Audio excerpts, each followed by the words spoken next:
Okay, guys, today, something we got to talk about. We're back, 40 days, 40 tips. Man, I am so sorry. Last couple weeks have been absolutely killer for me personally. Man, I have not had a moment's to do anything other than stay afloat. Wife has been in the hospital and having some medical things going on, but we're going to push through it. We're going to get through it. And anyways, we're back. 40 days, 40 tips. Right now, got to talk about actives versus pendings. Hello, everyone. I'm Rob Trigg from Jet Lending. Welcome back to 40 Days and 40 Tips series. Today, we're diving in the critical aspect of real estate market analysis, understanding the difference between actives and pending sales. This knowledge can significantly impact your investment strategy and success. What I would say is right now you have got to pay attention to how many actives are in the areas. So let's give you a scenario. Let's say that you are in an area that's got 5 actives, 3 pendings, and 16 sold. Well, in that case, you've got a hot market. And there are pockets like that are very hot. But then there's the reverse of that situation. So,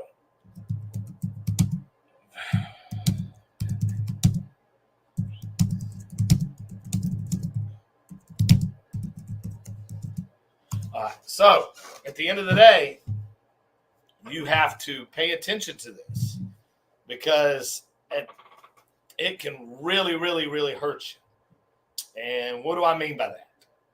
Well, let's dive into it, okay? First of all, let's understand what active listings are because some people don't even realize the difference. Active listings are properties currently on the market that are available for purchase. They haven't received any accepted offers yet, so they are still up for grabs.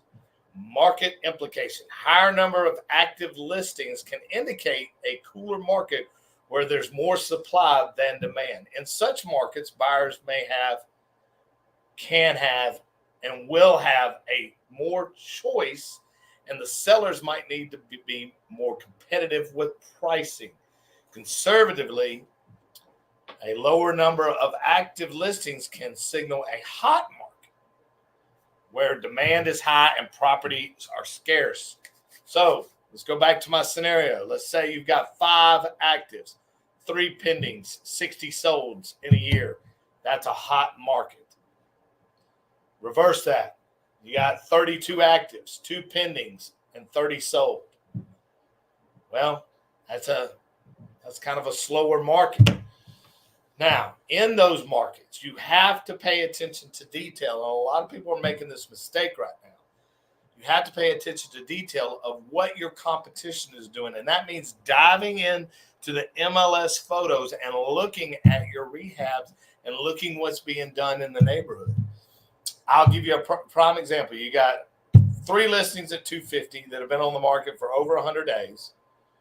You've got 2 listings that are at $290 that have been on the market for 15 days, and you got a bunch of solds in the 240s. What do you think that property is going to sell? Your competition is $240, and I'm talking about all the finishes are the same. Now, 3 years ago, yeah, it might have been a 300 market, but now it's not, and you have to pay attention to that. Let's define what a pending listing is. Pending listings are properties that have accepted an offer but haven't closed yet. They are essentially off the market as they move through the final stages of the transaction process. Market implications. A higher number of pending listings indicate strong buyer demand and fast-moving markets. In hot markets, you'll often see more pendings than actives, signaling that properties are selling quickly. This is a key factor. Guys, you have got to pay attention to this. I'm telling you, right now we're seeing a lot of actives, very few pendings, and lots of sales. And people are still looking at max value that they can get those properties. You have got to compete with those other properties. You have to compete with them on this market. All right, let's go over the definition of sold listings.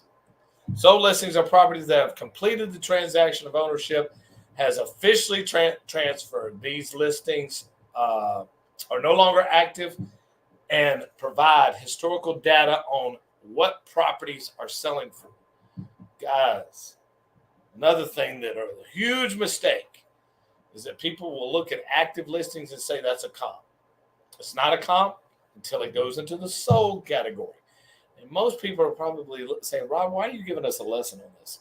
You would be surprised at the phone calls that I get that say, hey, there's 3 active listings at $300,000. Okay, great. I'm glad they're listed at $300,000. Not being a prick, but until that turns into a sold, I can't count it. And a real estate agent should know this. An appraiser should know this. But oftentimes investors will look and say, that's what something's selling for over there. But it's not. You can't do that. It's not feasible. Okay? Identifying hot and cold markets. Hot markets. In a hot market, you'll see a higher ratio of pending and sold listings compared to active listings. This indicates that properties are moving quickly, often at or above asking prices. That is not what we're seeing right now. We're seeing you have to be competitive. You have to price it competitively. This has turned into a buyer's market in some areas, guys. You probably don't believe that, but I'm telling you it's the truth. It is 100% the truth. Cold markets. In a cold market, there are more active listings. Just going through a scenario, and you got a lot of actives, very few pendings, and very few solds. The cold market, there are more active listings compared to the pendings and sold ones. This suggests that properties are sitting on the market longer. Look at your days on market, people. Look at your days on market. And also, get with a real estate agent. Get with a hard money lender that has a license. Say, hey, what's this neighborhood doing? What's the average days on market in there? Let them tell you. It's important to know these factors. So when you are buying the property, that you buy it deep enough, because you have to compete in a market very soon. As soon as you close on it, then you've got to go rehab it and then adjust yourself to make sure that you meet those market guidelines that's going on in that area. Guys, we give you this knowledge so that we can help you. We want to help you, and we want you to be able to adjust accordingly. Okay? So, what is it crucial to pay attention to today? Actives versus solds versus pendings. You have to look at the data in the area that you are currently trying to flip properties or buy and sell. Now, this is not going to come into effect. You don't really have to pay attention to this unless if you're a buy and hold guy. Because at the end of the day, your exit strategy is to put a renter in there. Okay? So your exit strategy is totally different. You don't have to depend on the market. You have to depend on a refinance. Now, where it will hurt you is not paying attention to the values of what things are selling. So again, it can hurt you on a buy and hold as well. You have to pay attention to the data. You have to. Guys, if you need more help figuring out if it's a cold or hot or cold market, give me a call. We'll be more than happy to discuss any market area you're looking at.